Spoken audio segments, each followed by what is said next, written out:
जय श्री कृष्ण। भगवद गीता का दूसरा अध्याय, श्लोक नंबर 53। श्रुति विप्रा त्रिवा पत्रता ते यदा यथास्ति निश्चला समाधा वाचला बुद्धि इष्टा योगा मवा बाष्पिया। इसका हिंदी अर्थ है, जिस काल में शास्त्रीय मतभेदों में विचलित हुई तेरी बुद्धि निश्चल हो जाएगी और परमात्मा में अचल हो जाएगी, उस काल में योग को तू प्राप्त हो जाएगा। व्याख्या। नाना प्रकार के शास्त्रीय मतभेदों को लेकर जो मोह होता है, उसको तैरने के लिए भगवान इस श्लोक में प्रेरणा देते हैं। अर्जुन के मन में है श्रुति प्रवृत्ति है कि अर्जुन, गुरुजनों का अपने कुटुंबों का नाश करना भी उचित नहीं है और अपने छात्र धर्म का त्याग करना भी उचित नहीं है। एक तरफ तो कुटुंबी रक्षा हो और एक तरफ छात्र धर्म का पालन हो। अगर उसमें कुटुंबी रक्षा करे तो युद्ध नहीं होगा और युद्ध करे तो कुटुंबी रक्षा नहीं होगी। इन दोनों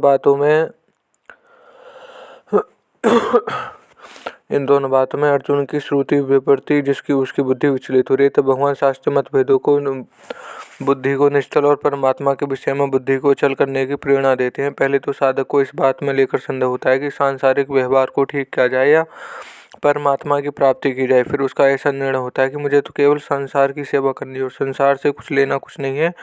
ऐसा निर्णय होते ही साधक की भोगों की उपरति होने लगती है, वैराग्य होने लगता है। ऐसा होने के बाद जब साधक परमात्मा की तरफ चलता है तो उसके सामने साध्य और साधन विषयक तरह तरह के मतभेद आते हैं। इनको मेरे से इस साध्य को स्वीकार करना चाहिए और किस साधन प्राप्त पद्धति से चलना चाहिए, इस निर्णय करना बड़ा कठिन हो जाता है। परंतु जब साधक संगत के द्वारा अपनी रुचि, श्रद्धा, विश्वास और योग्यता का निर्णय कर लेता है अथवा निर्णय ना हो सकने से दशा में भगवान के शरण होकर उनको पुकारता है, तब भगवान कृपा से उसकी बुद्धि निश्चल हो जाती है। दूसरी बात, संपूर्ण शास्त्र संप्रदाय आदि में जीव, संसार और परमात्मा, इन तीन लोगों का अलग अलग रूपों से वर्णन किया गया है।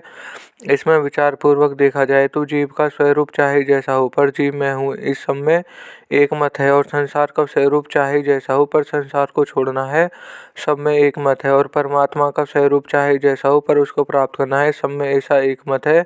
ऐसा निर्णय कर लेने पर साधक की बुद्धि निश्चल हो जाती है। मेरे को केवल परमात्मा को ही प्राप्त करना है, ऐसा दृढ़ निश्चय होने से बुद्धि अचल हो जाती है। तब साधक सुगमता पूर्वक वो परमात्मा के साथ नित्य योग को प्राप्त हो जाता है। शास्त्रीय निर्णय करने में अथवा अपने कल्याण के निश्चय में जितनी कमी रहती है उतनी ही देरी लगती है, परंतु इन दोनों में जब बुद्धि निश्चल और अचल हो जाती है तब परमात्मा के साथ नित्य योग का अनुभव हो जाता है।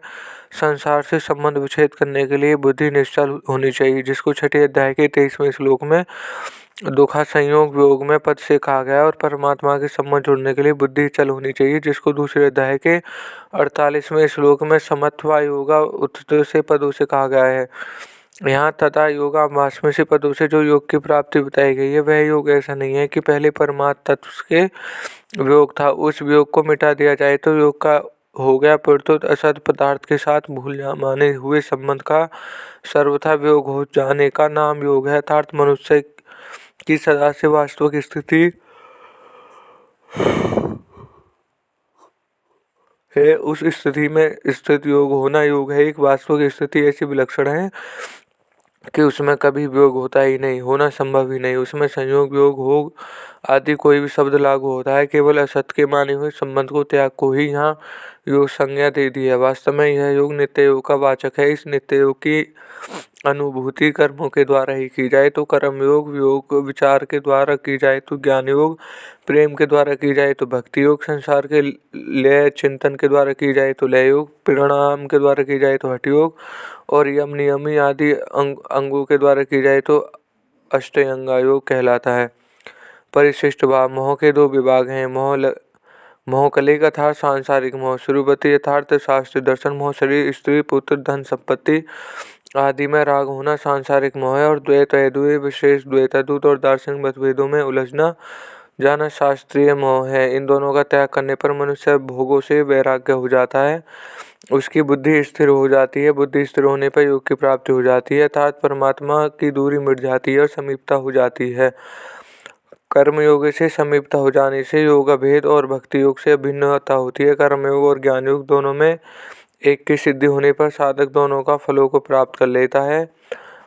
मनुष्य का केवल एक कल्याण का उद्देश्य हो, धन संपत्ति कुटुंब परिवार आदि से कोई स्वार्थ का संबंध न हो तो सांसारिक मोह से तर जाता है। पुस्तकों को पढ़ाई करने का, शास्त्रों की बात ही सीखने का उद्देश्य न हो तो प्रत्युत केवल तत्व का अनुभव करने का उद्देश्य हो तो वह शास्त्रीय मोह से तर जाता है। तात्पर्य है कि साधक को ना सांसारिक मोह की मुख्यता रखनी है और न शास्त्रीय मतभेद की मुख्यता रखनी है, अर्थात किसी मत संप्रदाय का कोई आग्रह नहीं रखना है। ऐसा होने पर वह योग का, मुक्ति का अर्थात भक्ति का अधिकारी हो जाता है। इससे अधिक किसी अधिकार विशेष की जरूरत नहीं है। यह श्लोक यहीं समाप्त होता है। धन्यवाद।